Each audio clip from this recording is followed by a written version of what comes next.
विसरू नका पुन्हा यूट्यूब चॅनलला लाईक, सबस्क्राईब, शेअर करण्यास विसरू नका।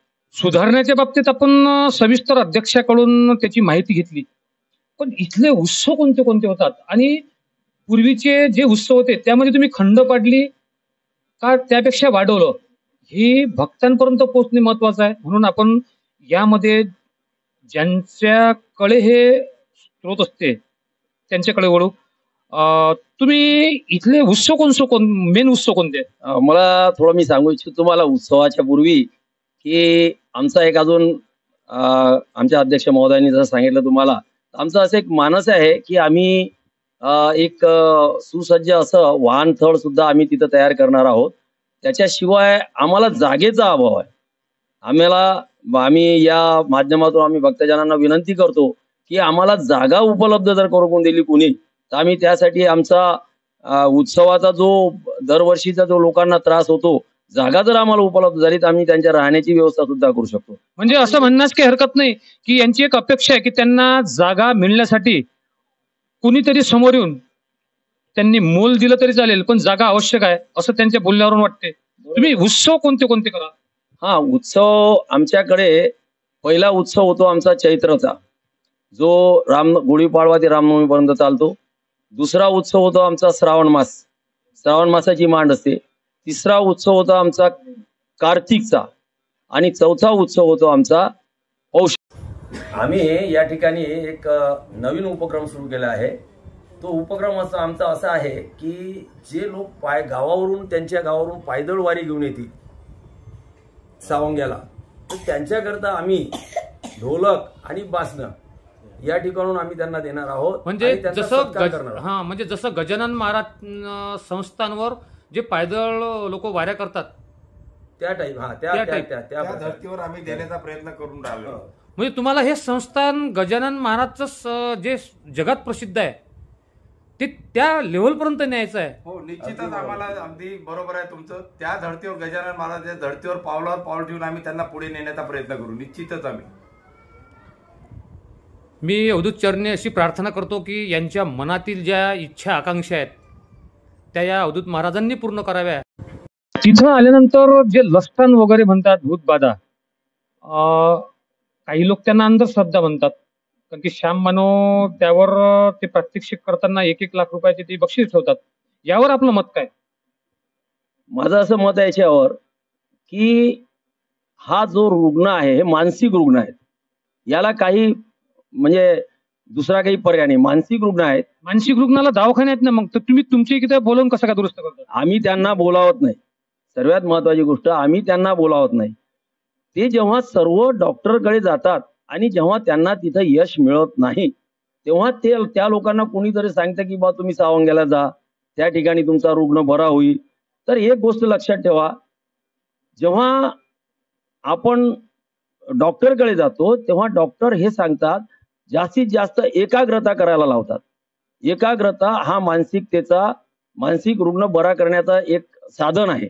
त्या ठिकाणी गेल्यानंतर सुद्धा ते आपल्याला ध्यान, संगीतापासून सुद्धा ते तुमचा, मी पाहिलेलं आहे इथे डॉक्टर राठी, मला वाटते त्यांचं श्रीकांत देशमुख, या श्रीकांत देशमुख साहेबांकडे मी पाहिलेलं आहे की त्यांच्याकडे संगीताचं एक हे आहे, माध्यम आहे। त्या संगीताच्या माध्यमातून सुद्धा ते रुग्ण बरे करतात।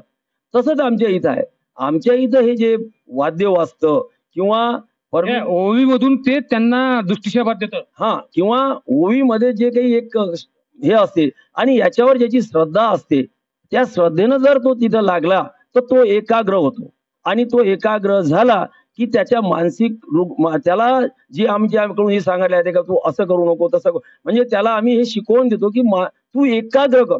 त्याची बुद्धी जर एकाग्र झाली, त्याचं मन जर एका ठिकाणी स्थिर झालं तर त्याची मानसिक अवस्था दूर होते, मानसिक रुग्णता त्याची दूर होते। मानसिकता जी आहे ती एक स्थिर होते आणि स्थिर होण्याचं कार्य परमेश्वराच्या ठिकाणी होतं। तो त्या परमेश्वराच्या ठिकाणी एकाग्र होतो आणि ते एकाग्र झाल्यामुळेच त्याच्यामुळे मानसिक रोगी दुरुस्त होतो। जे लोकांच्या मध्ये भ्रम होता का इथं भूत प्रेत हे जे निघते, याचं प्रमुख आणि मार्मिक उत्तर सचिव साहेबांनी दिलेलं आहे का तिथे योगा, ध्यान, धारणा, त्यानंतर भजन, पूजन हे जर केलं आणि घरापासून दूर आपण राहून 1.25 महिना जर केला तो एकाग्रता होऊन त्यांच्या मनात जे अविचार आहेत ते निघून जातात आणि तो रुग्ण दुरुस्त होतं. म्हणजे इथे अंधश्रद्धा नाही. पण जे लोक त्याला अंधश्रद्धेकडे नेत आहेत की मी 6 महिन्यात त्यांचा भूत काढून देतो, म्हणजेच आपण असं म्हणायला काही हरकत नाही अगदी बरोबर की विश्वस्त मंडळ अगदी बरोबर विश्वस्त मंडळ हे आधुनिकतेच्या विचारातून तिथे चालत आहेत. त्यांचं स्वतःचं म्हणणं असं येतंय की ध्यान धारणा हरिपाठ एकाग्रता केल्याशिवाय ते भूतबाधा निघत नाही. म्हणजेच येणारा काळ जो लोकांच्या मनात होता की भूतबाधा हे लसताना हे सर्व व्यर्थ आहे, पण लोकांच्या मनावर जो पगडा बसलाय तो निघण्यासाठी एकदा तरी ह्या विश्वस्त मंडळांनी जे तिथे हा कार्यक्रम 6 महिन्याचा आयोजित केलेला आहे आणि लोक म्हणतात की तिथे नियम नाही, हे नाही, ते नाही, ह्या सर्व तकलादू गोष्टी आहे असं म्हणण्यास काही हरकत नाही. गन्ना का भन्ना युट्यूब चॅनल प्रस्तुत करता गणेश पाटील साखरे. असेच नवीन नवीन व्हिडिओ सावंग्याच्या विठोबाचे महिन्याच्या महिना येत राहतील. ही विश्वस्त मंडळाची मी इथं आचार विचार जाणून घेतले. आता काही लोकांना पटतील, काही लोकांना पटत नाहीत, पण मला यासाठी पटले की ते विश्वस्त मंडळ त्याच्यामध्ये सुधारणा करत आहे. पण ज्यांना हे विचार पटत नसतील त्यांनी कृपया गन्ना का फन्ना युट्यूब चॅनलवर माझा नंबर खाली आहे, त्या नंबरवरून तुमच्या या विश्वस्त मंडळाच्या विरोधातल्या ज्या भावना असतील ते मी दाखवू शकतो. आपण निश्चितच मला बोला आणि आपल्या यांच्या विरोधातल्या ज्या भावना आहेत यांच्या समक्ष मी सांगतो आपण दर्शवा आणि तुम्हीच ठरवा तुम्हाला विश्वस्त मंडळावर विश्वास आहे का नाही. मी असं म्हणणार नाही की बाकींच्यावर विश्वास ठेवू नका म्हणून.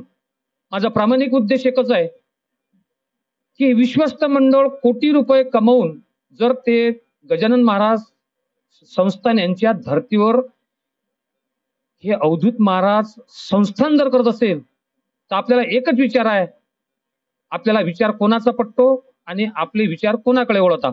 धन्यवाद.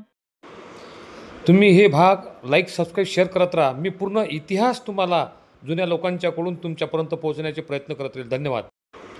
भाग 3 पाहण्यास विसरू नका. जय धनी अवधूत.